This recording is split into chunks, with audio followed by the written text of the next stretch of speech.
Cumprimento os participantes do terceiro Simpósio Brasileiro de Águas Urbanas. Eu sou a professora Luciana Nemer, da Universidade Federal Fluminense. Atuo no Departamento de Arquitetura e no Programa de Pós-Graduação em Arquitetura e Urbanismo. E junto com Felipe Gustavo Silva, doutorando do mesmo programa, e professor Félix Carriello, também professor deste programa, vamos apresentar o trabalho intitulado Paisagem Urbana e Gestão Tecnológica em Porto Alegre, falhas e desafios e perspectivas após a enchente de 2024. Porto Alegre enfrenta um desafio crescente com as enchentes. Combinação entre fatores naturais e uma urbanização intensa ocorrida principalmente no século XX. A relação histórica com o Lago Guaíba e com o delta do Jacuí sempre demandou adaptações e respostas para eventos climáticos extremos. No entanto, em 2024, as fragilidades da infraestrutura urbana ficaram ainda mais evidentes, colocando população, serviços públicos, setores econômicos e imóveis históricos à frente de impactos, alguns irreversíveis. O modelo de gestão baseado em estruturas físicas de contenção e políticas fragmentadas foi incapaz de resolver com a agilidade necessária diante desse evento extremo.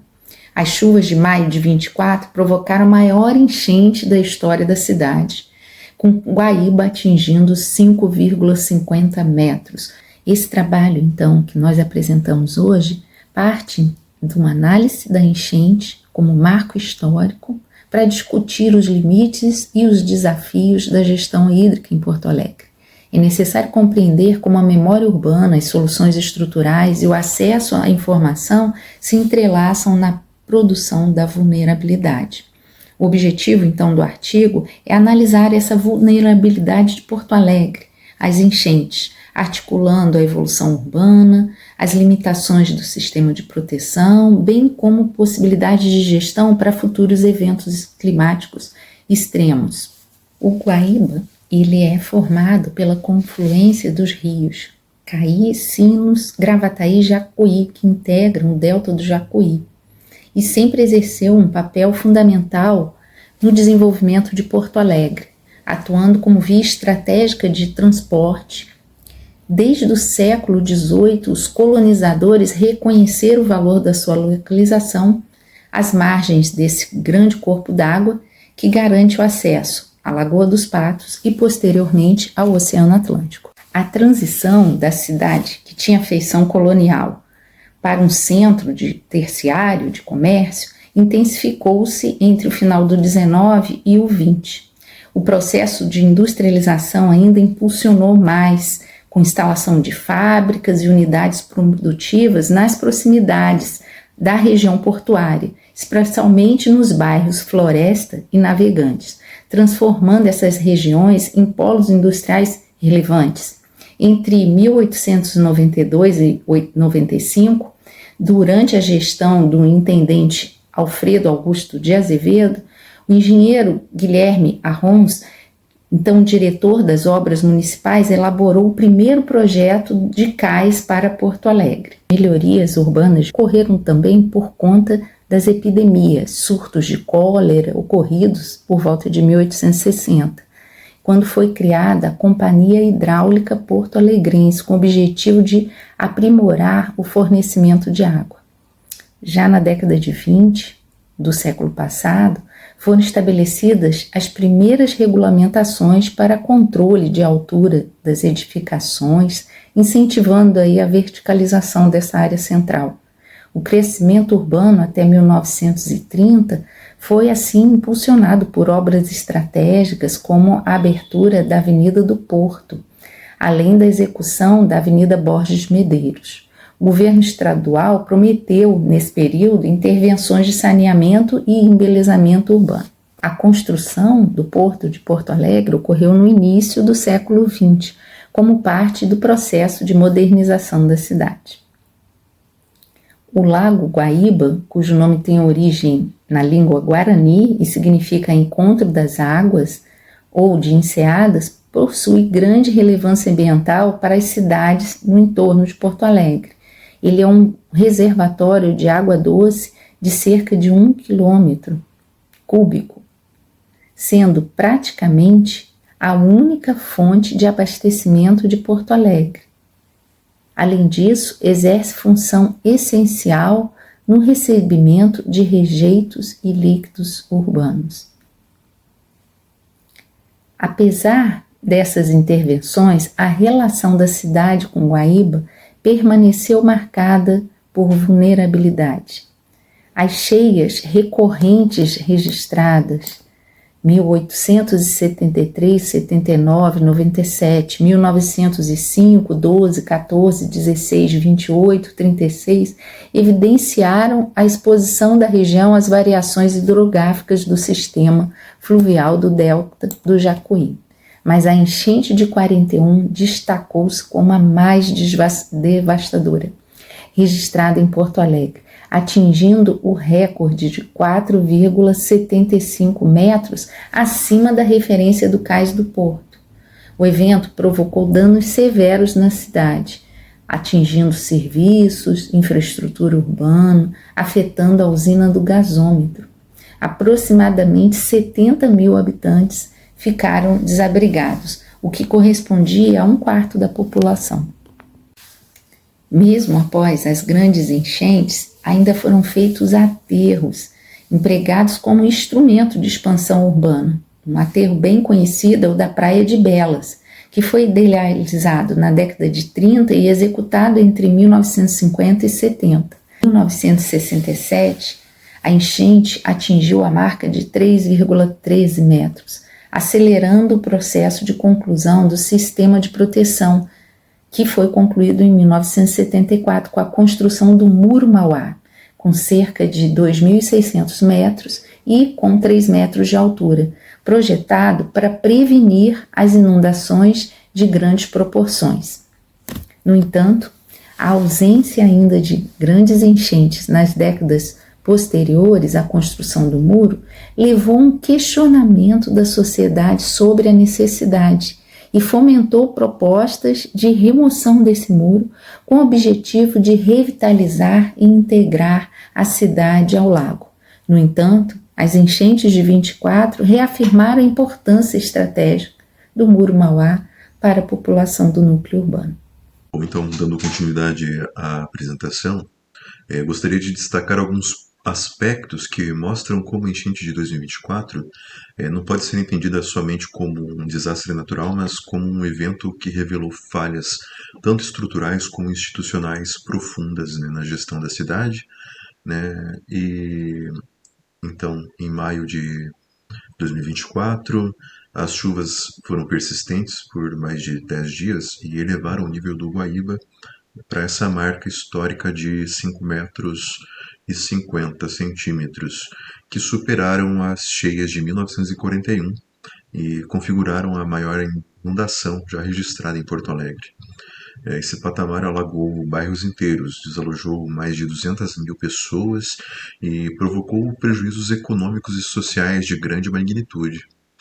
Segundo a Defesa Civil, foram 85 mortos, 339 feridos, 134 desaparecidos, sendo que 47 mil estavam em abrigos públicos. Com esses números por si já dimensionam a gravidade da tragédia. Do ponto de vista da infraestrutura, o colapso do sistema de contenção de cheias deixou bem claro os problemas que não eram novos. Porto Alegre possui aproximadamente 70 quilômetros de diques e estão dimensionados para conter até 6 metros de enchentes. Além de 23 casas de bomba com capacidade teórica, né, de bombeamento de 170 metros cúbicos por segundo. Então, durante a enchente, os diques eles resistiram, mas as bombas não conseguiram escoar o volume necessário, inundaram e acabaram queimando, devolvendo a água para as ruas e por meio dos bueiros. A falta da manutenção adequada então já tinha sido diagnosticada desde falhas registradas em 1983 e em diversas vezes, e a última verificação já demonstrava que em 2023 haviam problemas. Então, como resultado dessas problemáticas, foi áreas de inundação que permaneceram submersas por quase um mês. Além disso, Porto Alegre abriga um patrimônio cultural de relevância nacional, é reconhecido pelo IFAM, mas também o impacto menos visível, né, mas também mais revelador dentro desse desastre tenha sido a questão da gestão da informação.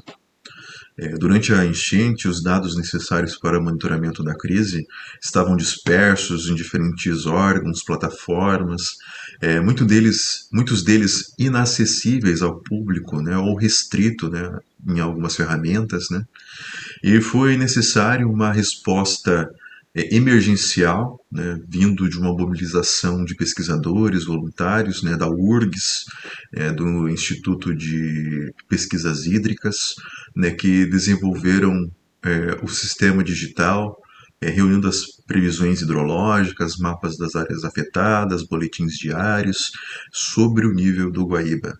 Então, essa iniciativa foi fundamental, mas expôs a fragilidade, né, do sistema que depende de soluções improvisadas ao invés de uma política pública de dados integradas e permanentes.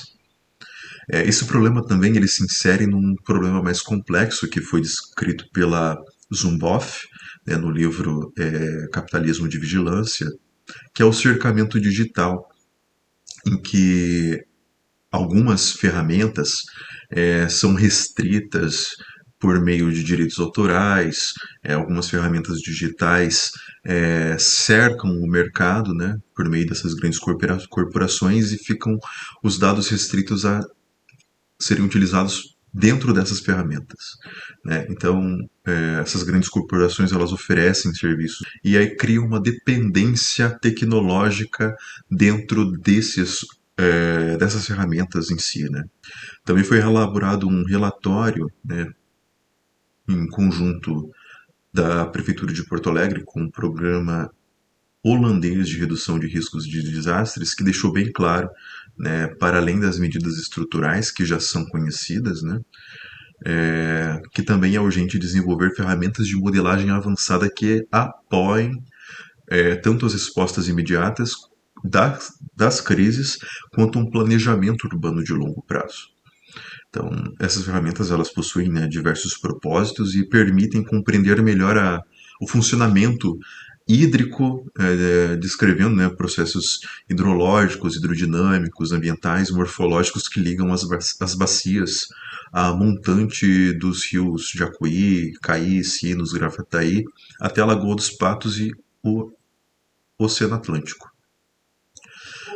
Podem, por exemplo, simular cenários de aumento de nível do Guaíba, identificar gargalos de vazão no delta do Jacuí, antecipar áreas de risco com maior antecedência e avaliar opções como as dragagens, né, dos canais e o aumento da capacidade de descarga na barra do Rio Grande, né, que dá acesso ao Oceano Atlântico.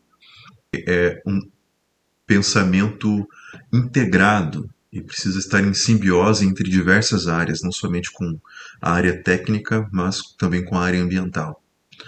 Então, o relatório ele recomenda a utilização de ferramentas abertas e consolidadas, né? Como, por exemplo, o Delphi 3D, que é utilizado em todo o mundo para modelagem hidrodinâmica e morfológica, e o Delphi FIOS, que é indicado como base para sistemas de previsão de cheias.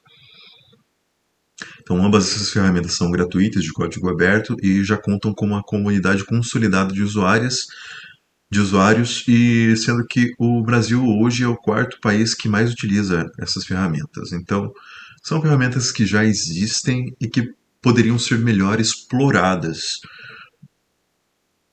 Então, se olharmos em algumas experiências internacionais, além dessas contribuições dadas por esse relatório, podemos ver no estudo de caso ilustrado, né, pela cidade de Helsinki, que investimentos interessantes podem contribuir para a gestão do planejamento urbano de forma tecnológica. A prefeitura desenvolveu o projeto Helsinki 3D, Plus, que combinou ferramentas tecnológicas como o lidar aéreo, que é um escaneamento, né, da cidade, geraram modelos tridimensionais com pequenas margens de erro, e esses modelos eles não se restringem apenas às visualizações, né, representações visuais, mas eles foram estruturados com padrões semânticos que permitem análises de consumo energético, emissão de carbono, impactos ambientais. Além de todas essas questões tecnológicas, uma das grandes vantagens foi que ele foi disponibilizado de forma aberta, né, para toda a sociedade. Então, universidades, empresas, cidadãos, eles podem utilizar esses dados para aplicações que vão desde questões de planejamento participativo, questões de um planejamento urbano mais integrado, como também para questões de jogos digitais e outras possibilidades. É importante, né, destacar que o próprio relatório da Prefeitura de Porto Alegre reconhece que a cidade já dispõe de sistemas de contenção a enchentes, né? No entanto, é necessário medidas que reforcem essas questões que já são empregadas. Então, além disso, não só a cidade de Porto Alegre está vulnerável, mas também as cidades vizinhas, as regiões das ilhas, continuam altamente vulneráveis, pois carecem de uma proteção mais adequada e possuem diversas concentrações de ocupações irregulares, e demonstra que não basta somente olhar para o núcleo urbano da cidade de Porto Alegre, mas é preciso um escopo de gestão integrado, um escopo de gestão que integre toda a região metropolitana e toda a região que foi atingida pelas enchentes. Eu queria falar um pouco sobre o trabalho apresentado no simpósio. Esse trabalho, cujo tema é a cidade de Porto Alegre e as enchentes do último ano, mostra que a cidade, né, as cidades são multidisciplinares, né? O estudo sobre a cidade devem ser multidisciplinares. E a gente vê exemplo nesse trabalho que envolve uma ampla gama de temas abordados, como o uso de geoprocessamento para identificar os níveis de água, os imóveis que foram afetados, que devem ser preservados, e também o uso de tecnologias como a meteorologia, que foi utilizado para ver os níveis de água, o estudo histórico da cidade, da cartografia. Então, esse trabalho percorre várias áreas da ciência para trazer para o leitor o que está se pensando, né, de mais moderno para a cidade, utilizando exemplos de outras cidades, tanto Helsinki e nos Países Baixos. Se você tem que conhecer um pouco da sua cidade para poder propor algumas novas tecnologias. E esse trabalho, então, percorreu esse caminho, né? Trouxe um histórico da cidade de Porto Alegre, das cheias, apresentou alguns mapas mostrando os níveis que atingiram as águas nessa última enchente, culminando aí com a proposta de novas tecnologias para tentar resolver esse problema que vem atingindo a cidade de Porto Alegre durante